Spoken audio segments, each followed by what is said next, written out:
A small tricolor puppy sat motionless in the pounding rain, shivering violently, his dark eyes locked on the precinct entrance. He had been trained for this moment, left behind with a mission he couldn't speak, carrying a secret too dark for his innocent heart. And inside those rain-streaked doors, a Chicago detective named Samuel Sanchez closed another case file, carrying more grief than any man should bear. He wasn't looking for redemption. He wasn't trying to feel again. But when he stepped into that storm and saw those desperate eyes staring back at him, something he thought had died 3 years ago began to stir.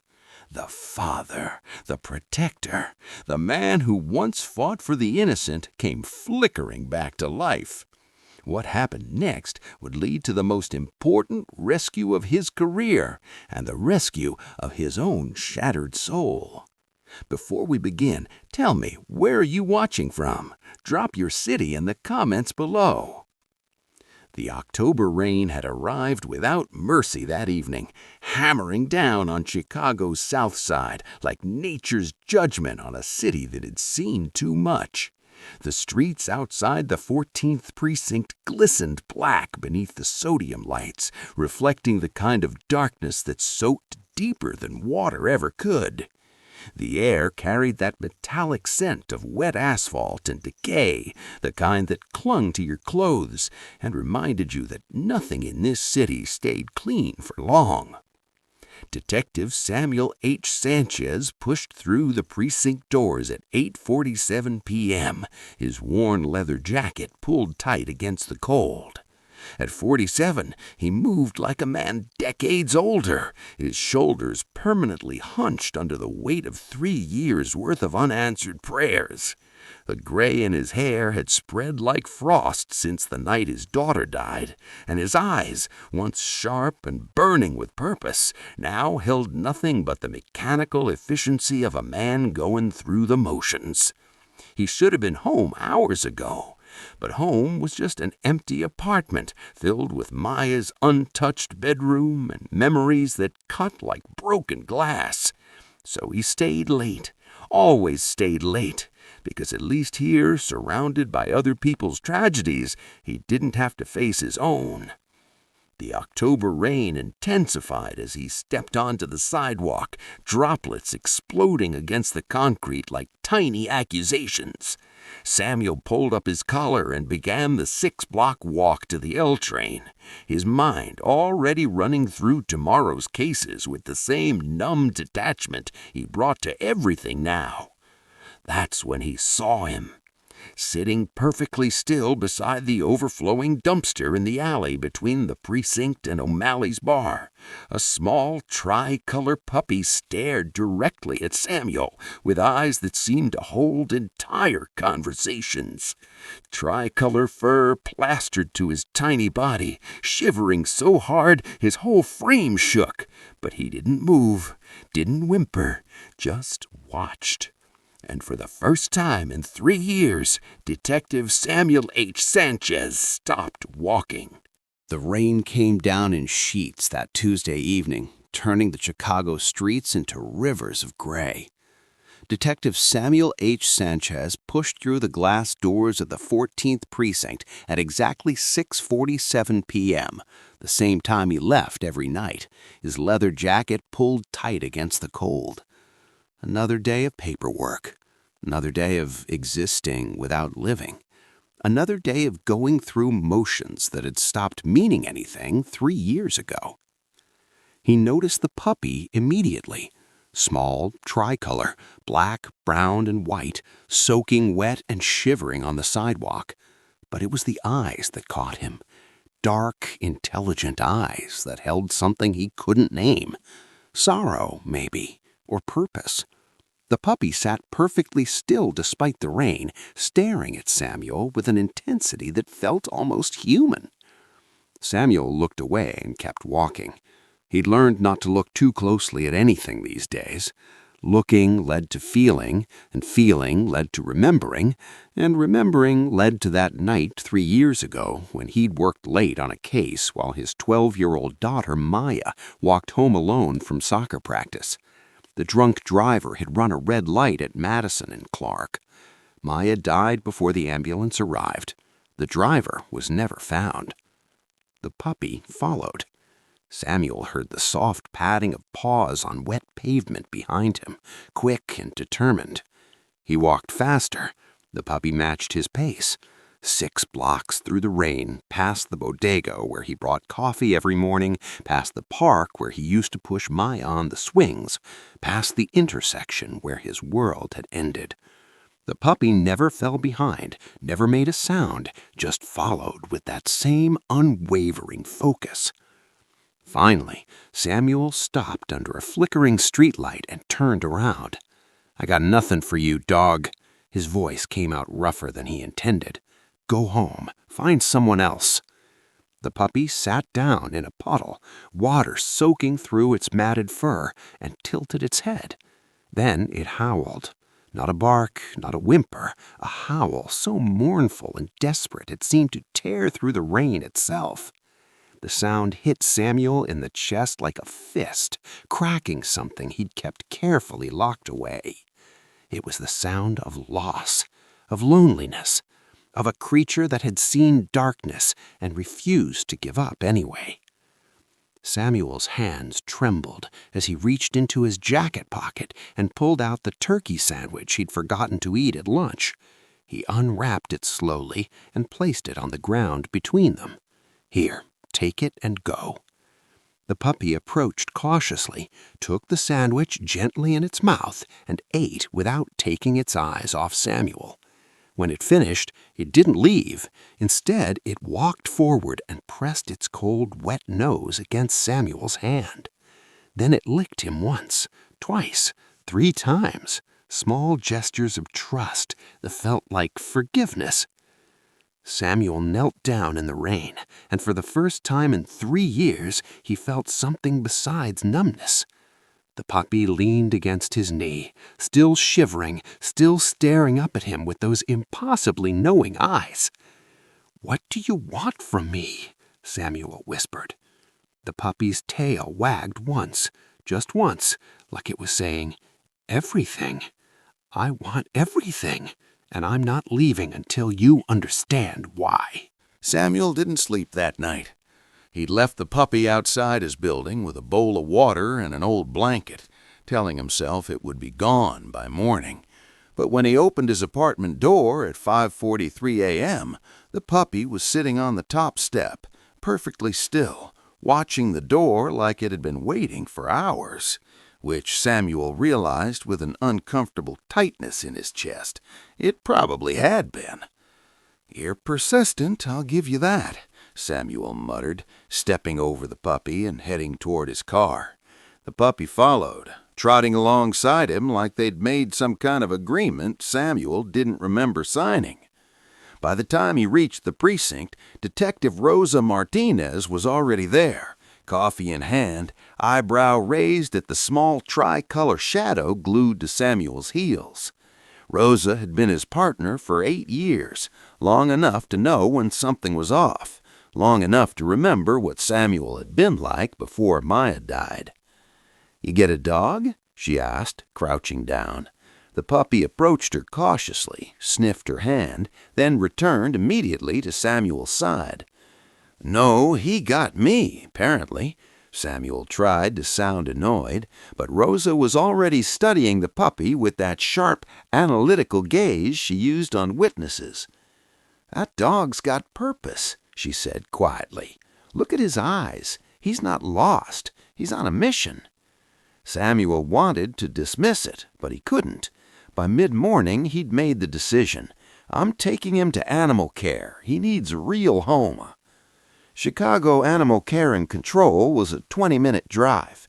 Samuel filled out the paperwork, watched the attendant scan for a microchip, nothing, and walked out feeling both relieved and strangely hollow. He told himself it was the right thing to do. The puppy needed proper care, medical attention, a family who could give him what Samuel couldn't. He made it back to the precinct by 12:30. At 12:15, Rosa came into the bullpen carrying the puppy. "He was sitting outside the front door," she said, setting him down gently.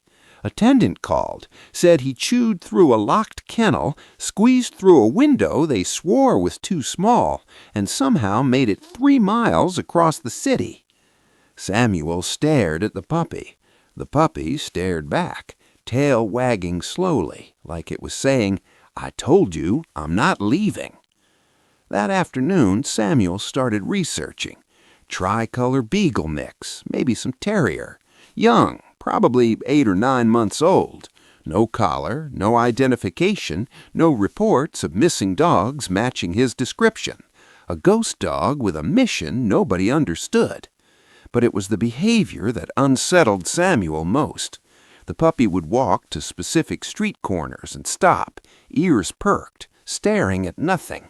He'd bark 3 times, pause, then move to another location.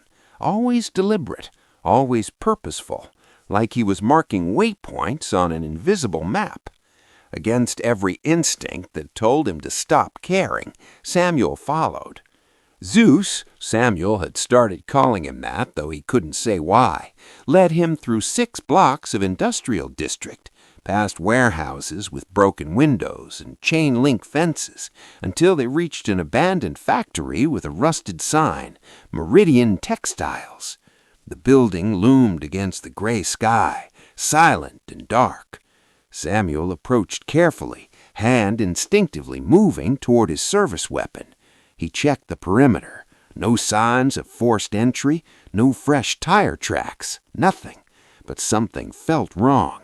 That cop instinct he'd honed over 15 years whispered that this place held secrets.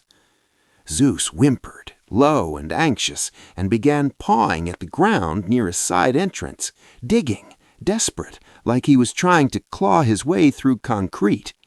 "What is it, boy?" Samuel knelt down, touching the cold earth. "What are you trying to tell me?" Zeus looked up at him with those impossibly sad eyes and howled. Day 4 arrived with the kind of gray dawn that made Chicago feel like it existed underwater. Samuel pulled into the precinct parking lot at 7:15 a.m., running on 4 hours of sleep and too much coffee. Zeus was already there, sitting on the concrete steps like a sentinel, watching the lot as if he'd known exactly when Samuel would arrive. Rosa was the first to say it.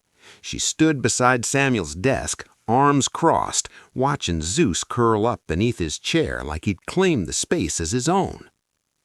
"Maybe he's trying to tell you something, Sam. Dogs have instincts, we don't. Maybe he needs you to listen." Samuel had spent 3 years not listening to anything, but something about Rosa's words, combined with Zeus's relentless presence, made him pause. He reached down and ran his hand through Zeus's fur, feeling for injuries, checking his condition the way he should have done days ago. That's when his fingers caught on something.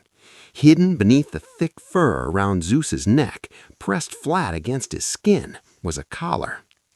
Small, weathered, made of braided leather that had seen better days. Samuel worked it free carefully, and his breath caught when he saw the metal tag. "Zeus, if found, I'm on a mission. Trust me, S.M." The words were etched in careful, deliberate letters, not engraved by a machine, but scratched by hand, probably with a nail or a piece of wire. This wasn't a pet tag from a store. This was a message from someone who knew they might not be around to deliver it themselves. Samuel felt something he hadn't felt in 3 years. That old detective instinct, the one that made him good at his job before Maya died, the one that could sense patterns in chaos and truth in lies. It woke up like a sleeping engine turning over, rusty but still functional. "Rosa," he said quietly, "I think you're right." For the next 6 hours, Samuel followed Zeus through the city.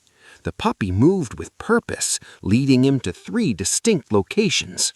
First, a narrow alley between two brick buildings where dumpsters overflowed and broken glass glittered in puddles.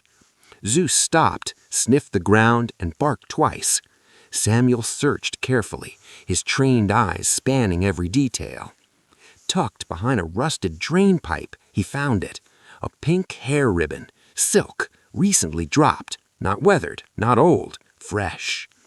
The second location was deeper into the warehouse district, an area Samuel knew had been flagged for demolition but never followed through. Zeus paced back and forth in front of a chain-link fence, whimpering. The third was an abandoned church with boarded windows and gang tags spray-painted across stone walls. Zeus scratched at the door, desperate. Back at the precinct, Samuel pulled up the missing persons database. He filtered by area, by age, by date. The results made his blood run cold. 8 girls, ages 12 to 17, all disappeared within a 6-mile radius of those locations in the past 6 months. Foster kids, runaways, girls the system had already failed once. Girls Maya's age. Samuel stared at the screen, then down at Zeus, who sat perfectly still, watching him with those knowing eyes. The puppy had been trying to tell him from the beginning. Someone had trained him, sent him on a mission, trusted that he would find the right person. Samuel knelt down and placed both hands on Zeus's small head. His voice cracked when he spoke. "Okay, Zeus, I'm listening. Show me what you need me to see." Zeus's tail wagged once, and this time he understood. This wasn't about a lost dog finding his way home. This was about lost girls who needed someone to find them, and somehow, impossibly, Zeus had chosen him.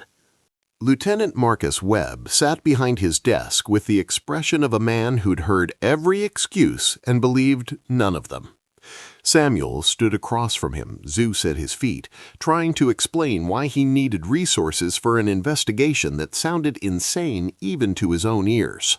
"You're following a dog's hunch?" Webb's voice carried the weight of 25 years on the force and zero patience for what he clearly considered nonsense.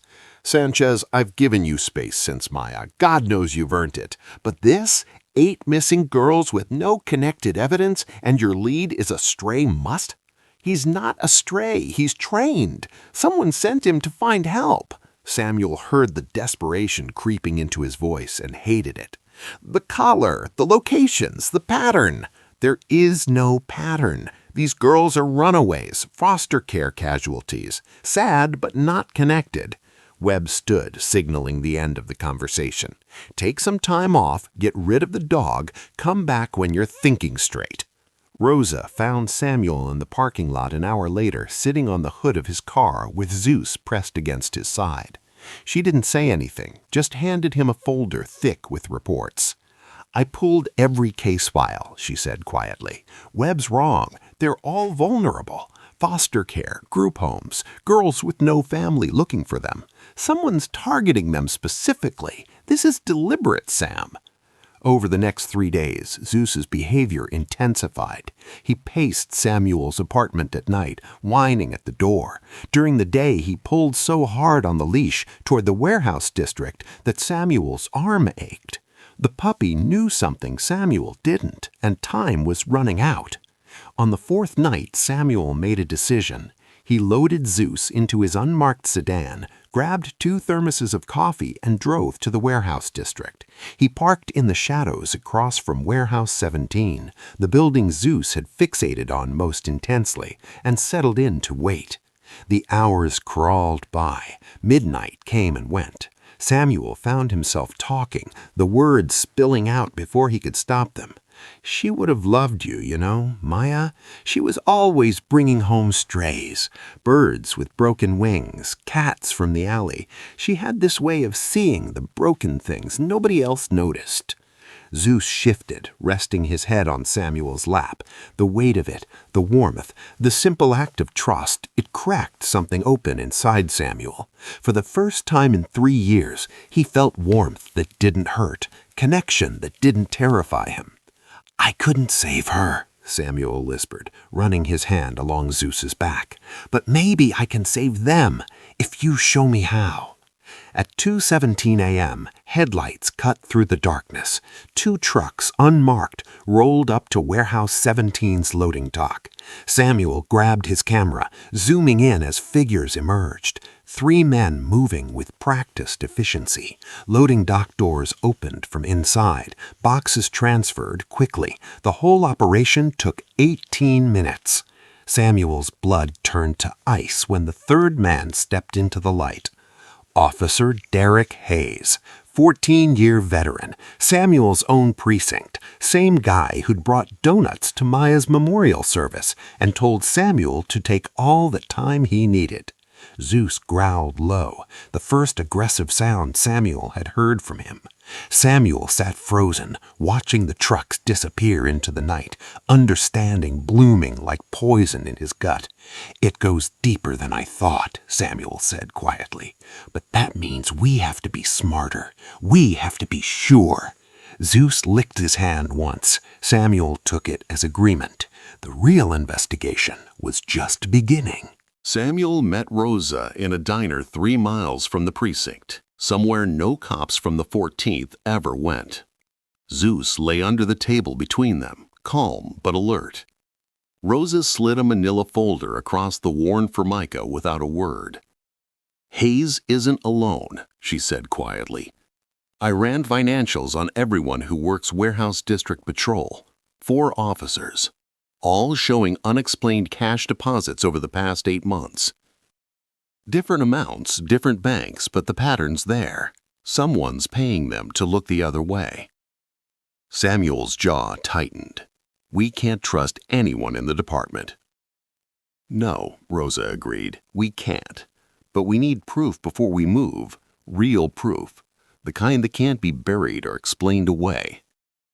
That afternoon, Zeus led Samuel back to Warehouse 17, but this time, instead of watching from a distance, the puppy pulled him around to the back of the building, to a section hidden behind rusted shipping containers and overgrown weeds. There, 15 feet up, was a broken window, just a small gap where the boards had rotted away. Samuel boosted himself onto a container, moving carefully, quietly. Zeus remained below, pacing, ears flat against his head. Samuel pressed his face to the gap and looked inside. Darkness, shadows, the smell of mold and something else. Fear. Then he heard it. Voices, young voices, drills crying softly, whispering to each other. Words he couldn't make out, but tones he recognized. Desperation, terror. The sound Maya might have made in those final moments before the drunk driver's car hit her. His heart stopped. His hands shook. These were children, stolen, forgotten. Kept in darkness while cops he worked with collected money to pretend they didn't exist. Zeus barked frantically below, sharp and urgent. Samuel nearly lost his grip, climbing down quickly and crouching beside the puppy. "I know, boy, I know. We're going to get them out." He walked 3 blocks before calling Rosa, his voice barely steady. "It's real. There are children inside. We need a team we can trust. FBI, state police, I don't care, but nobody from our precinct, nobody." Rosa's voice came back hard and certain. "I'll make calls. How many?" "I don't know. At least 4 or 5 voices." "Rosa," his voice cracked. "They're Maya's age." "I know, Sam. We're going to bring them home." That night, Samuel couldn't sleep. He sat at his kitchen table with his laptop and Zeus at his feet, running searches he should have run days ago. He entered Zeus's description, cross-referenced with the initials SM on the collar, filtered by the Warehouse District. The file appeared at 2:34 a.m. Sophia Martinez, age 16, reported missing 7 months ago.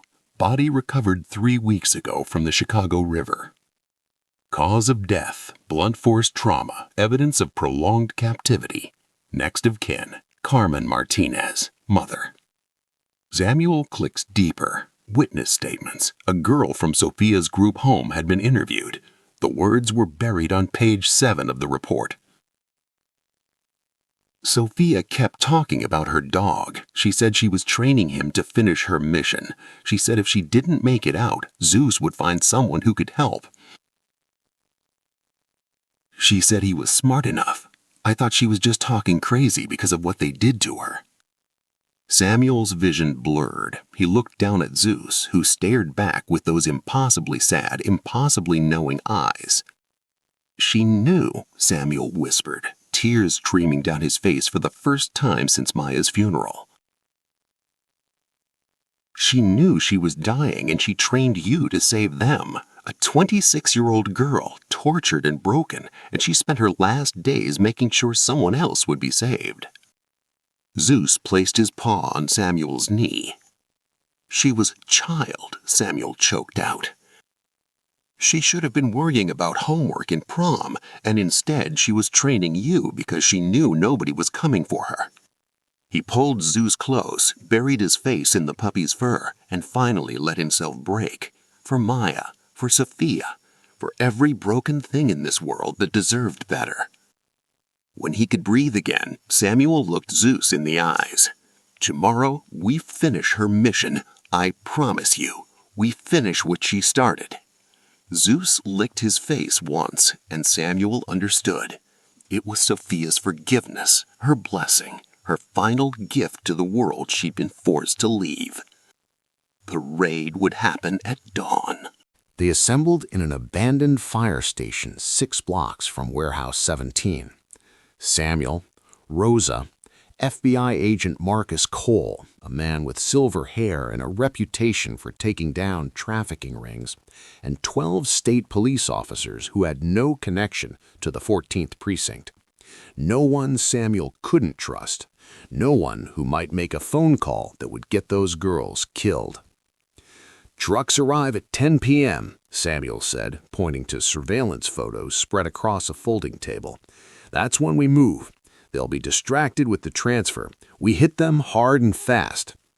Rosa knelt beside Zeus, fastening a small canine vest around his chest. The patch read "Police" in bold letters. "He's earned it," she said softly, meeting Samuel's eyes. At 9:47 p.m., they moved into position. Samuel's heart hammered against his ribs. Zeus stayed close, unnaturally quiet, like he understood what was coming. At 10:02, headlights appeared. 2 trucks, 4 men unloading boxes, Officer Hayes among them, laughing at something someone said.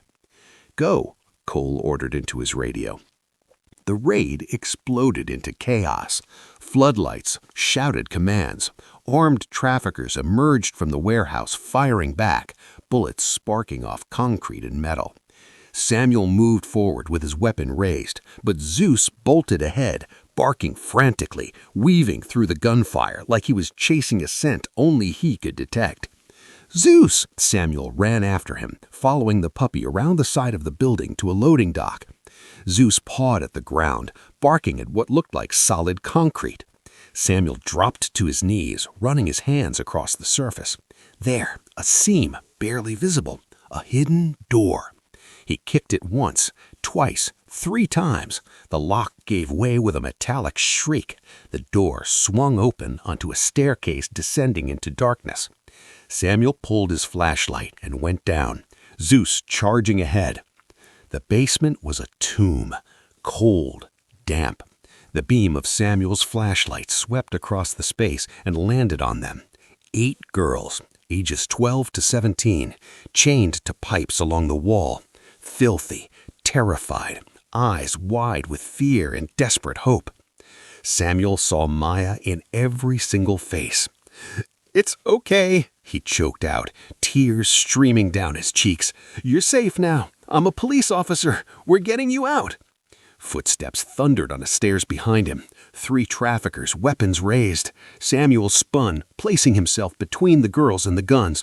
"Chicago PD, drop your weapons." They fired. Samuel fired back. Pain exploded in his left shoulder, hot and vicious, spinning him backward. He hit the ground but kept his weapon up, kept his body between the monsters and the children they'd stolen. "You're not touching them," he roared, firing until his magazine was empty. Rosa appeared at the top of the stairs with 4 officers behind her. Gunfire erupted. The traffickers went down. It was over in seconds, but it felt like hours. Samuel slumped against the wall, his shoulder bleeding, his vision swimming. Zeus was there instantly, pressing against him, licking his face. The girls were crying, reaching toward him with chained hands. "You're safe," he choked out, tears streaming down his cheeks. "You're all safe now. I'm a police officer. We're getting you out." Rosa and the team descended, bolt cutters in hand, cutting chains, wrapping blankets around shaking shoulders. The girls clung to their rescuers, sobbing. One of them, maybe 14, with dark hair like Maya's, touched Samuel's uninjured arm. "Thank you," she whispered. "Thank you for not forgetting us." Samuel pulled Zeus close with his good arm, buried his face in the puppy's fur, and let himself break. "Good boy," he sobbed. "You did it. Sophia would be so proud. She'd be so proud of you." Zeus licked away his tears. Above them, sirens wailed, ambulances, news crews, the world rushing in. But down in that basement, for just one moment, there was only rescue, only survival, only 8 girls who would go home because a 16-year-old girl had refused to let her death be meaningless. Samuel closed his eyes and felt Maya's presence, warm and forgiving. "I couldn't save you, baby," he whispered, "but I saved them for you, for Sophia. I saved them." Zeus's tail wagged once. It was enough. Samuel woke to the steady beep of monitors and the weight of something warm pressed against his side. His shoulder throbbed beneath layers of bandages, but when he turned his head, he saw Zeus curled on the hospital bed, head resting on Samuel's good arm. Someone had draped a blanket over the puppy. Against every regulation in the book, nobody had made him leave. Rosa sat in a corner chair, exhausted but smiling. He wouldn't budge. Nurses tried 3 times. He growled at them. "Good boy," Samuel whispered, running his hand through Zeus's fur. Over the next 2 days, Samuel watched from his hospital bed as the world reassembled itself outside his window. 8 families reunited with daughters they'd given up hope of seeing again. The news showed mothers collapsing to their knees in hospital corridors, fathers weeping openly, siblings clinging to girls who'd been declared dead. 3 of the girls had memorial services planned.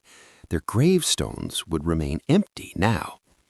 Internal affairs moved with surgical precision. Officer Derek Hayes and 4 others were arrested in coordinated raids. The media descended like locusts, calling Samuel a hero, asking for interviews, demanding details. He refused them all, saying only, "Zeus is the hero. A girl named Sophia Martinez trained him. She's the one you should be talking about."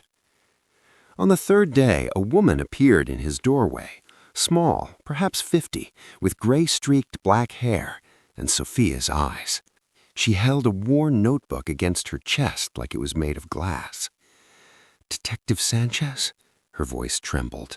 "I'm Carmen Martinez, Sophia's mother." Samuel tried to sit up straighter. Zeus lifted his head, tail wagging slowly. Carmen's face crumpled when she saw the puppy. "Zeus," she whispered, crossing the room and kneeling beside the bed. Zeus licked her hands, whimpering softly.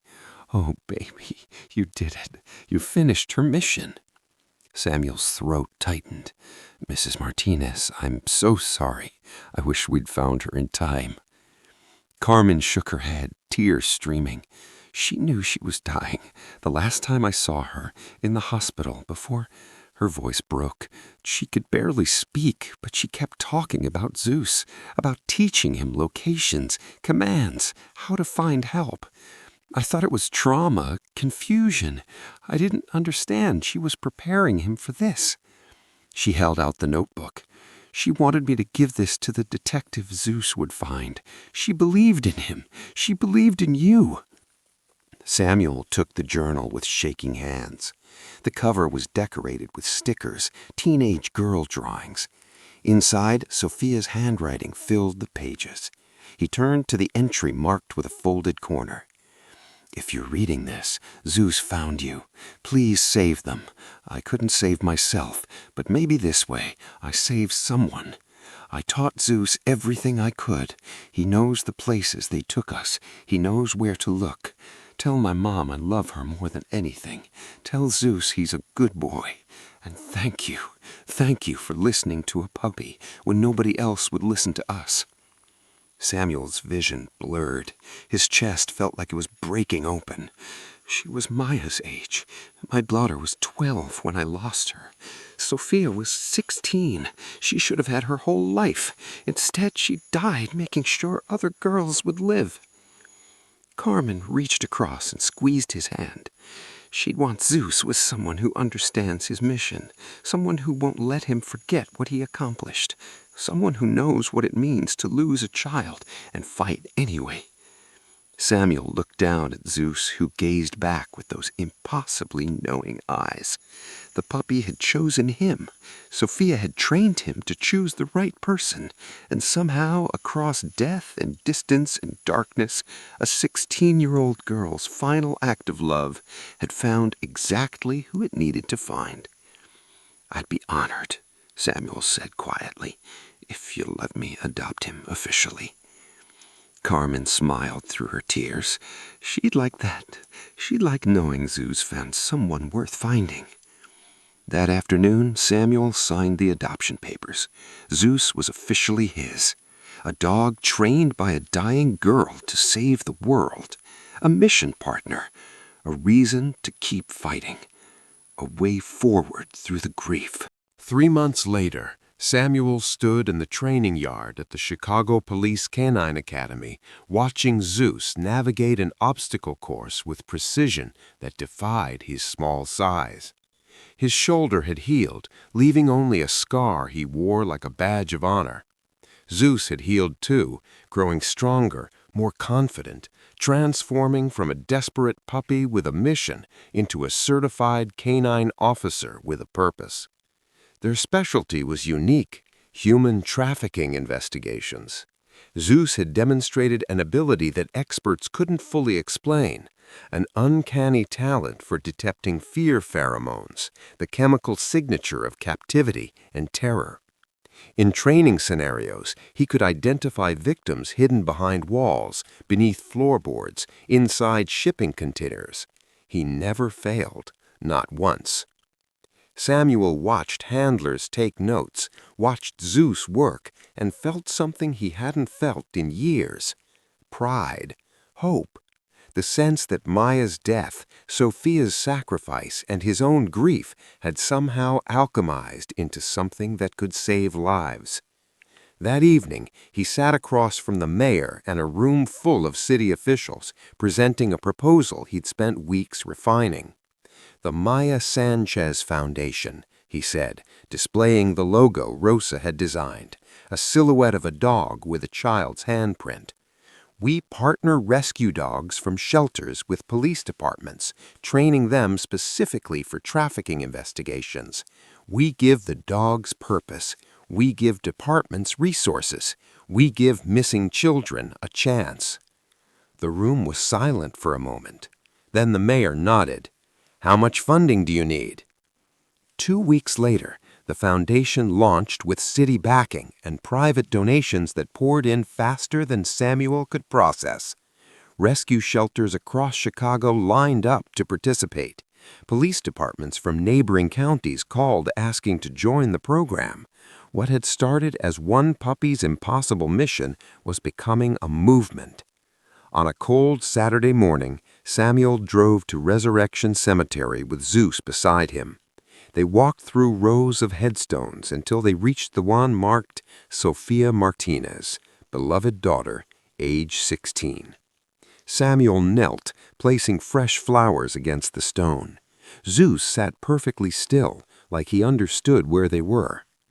"We're going to keep fighting," Samuel said quietly. "4 more dogs graduated last week. They're going to departments in Aurora, Joliet, Naperville, because of you, Sophia, because you refused to let your death be the end of the story." Zeus rested his head on Samuel's knee.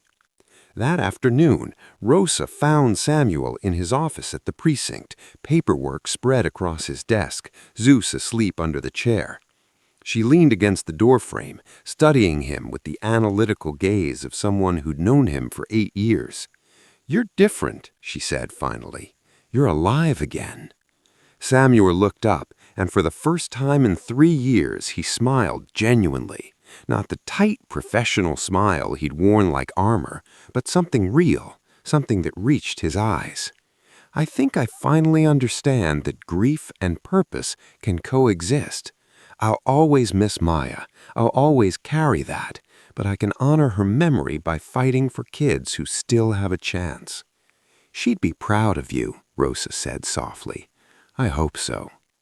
The following month, at a ceremony attended by the mayor, press, and 8 rescued girls who'd come back to say thank you, Zeus received an official commendation for valor. The medal hung from a blue ribbon around his neck as cameras flashed and children reached out to pet him. He'd become more than a dog. He'd become a symbol of hope, a reminder that even the smallest creatures could change the world if they refused to give up. Samuel stood beside him, hand resting on Zeus's head, and looked out at the crowd. Somewhere in that sea of faces, he felt Maya's presence, warm and approving. He felt Sophia's spirit finally at peace. He felt the weight of grief transforming into the power of purpose. Zeus looked up at him and wagged his tail. Samuel understood. The mission wasn't over. It was just beginning. 1 year after the warehouse raid, on the exact day that marked 4 years since Maya's death, the community gathered at Lincoln Park, the place where Samuel used to push his daughter on the swings, where she'd laughed and demanded he push her higher, always higher. Now it held something different, not just grief, but remembrance, not just loss, but legacy. A small stage had been erected near the playground. Chairs formed neat rows across the grass. 200 people had come, maybe more. Samuel stood at the edge of the crowd, wearing his dress uniform, Zeus beside him in a ceremony vest, with his badge gleaming in the afternoon light. Rosa touched his shoulder. "You ready?" Samuel looked down at Zeus, who gazed back with those impossibly knowing eyes. "Yeah, I'm ready." He walked to the stage, Zeus matching his pace perfectly. The crowd quieted. Samuel gripped the microphone, his hand steady for the first time in years. "3 years ago, I lost my daughter Maya," he began, his voice carrying across the park. "I thought I lost myself, too. I became a ghost, going through motions, convinced I'd never feel anything real again. Then a puppy wouldn't stop following me." He reached down, resting his hand on Zeus's head. He was persistent, annoying even, but he led me to 8 daughters who needed saving. In the front row, 8 young women sat with their families. The youngest was 13 now, the oldest 19, all of them alive because a 16-year-old girl had refused to let her death be meaningless. A girl named Sophia Martinez, who was my daughter's age, trained Zeus even as she was dying because she believed in hope when she had every reason not to. Maya taught me how to love. Zeus taught me how to live. Sophia taught me that our pain can become someone else's rescue, that grief isn't the end of the story. It's the beginning of a new chapter if we're brave enough to turn the page. The 8 girls rose as one and walked to the stage. Each one knelt beside Zeus, wrapping their arms around him, whispering thank you into his fur. He accepted every embrace with gentle patience, tail wagging slowly, like he understood exactly what he'd given them, their lives, their futures, their second chances. Carmen Martinez took the microphone next, her voice stronger than Samuel had ever heard it.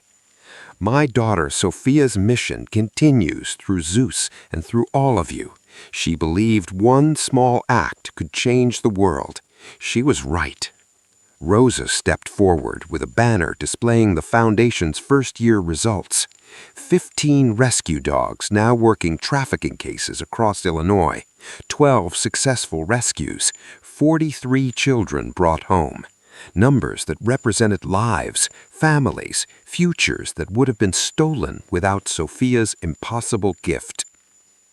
As the ceremony ended and the crowd dispersed into conversations and embraces, Samuel walked to the far corner of the park where a new memorial stone had been placed beside the playground. It bore 2 names, Maya Sanchez, beloved daughter, Sophia Martinez, beloved daughter and hero. Samuel knelt between the stones with Zeus pressed against his side. "I couldn't save you, sweetheart," he whispered to Maya's name carved in granite. "But because of you, and because of Zeus, and because of a brave girl named Sophia, we're saving others. 15 dogs, 43 kids, and we're just getting started." Zeus rested his head on Samuel's knee, and Samuel felt it. Peace, not the absence of pain, but the presence of purpose existing alongside it. He would always miss Maya. He would always carry that loss, but he could honor her memory by fighting for the children who still had a chance. "I think you'd like that," he continued, running his fingers across the engraved letters of her name. "I think you'd be proud. I love you, baby, and I'm finally okay." The sun began its descent, painting the sky in shades of orange and gold. Children played on the swings where Maya once laughed. Families gathered on blankets, sharing food and stories. Hope moved through the park like a living thing, tangible and real. Zeus looked up at Samuel, tail wagging once. Samuel smiled, genuinely and completely, and understood what the puppy had known from the beginning.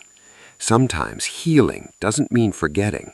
It means transforming loss into legacy and letting love, even from the smallest source, lead you home. They had found their way together.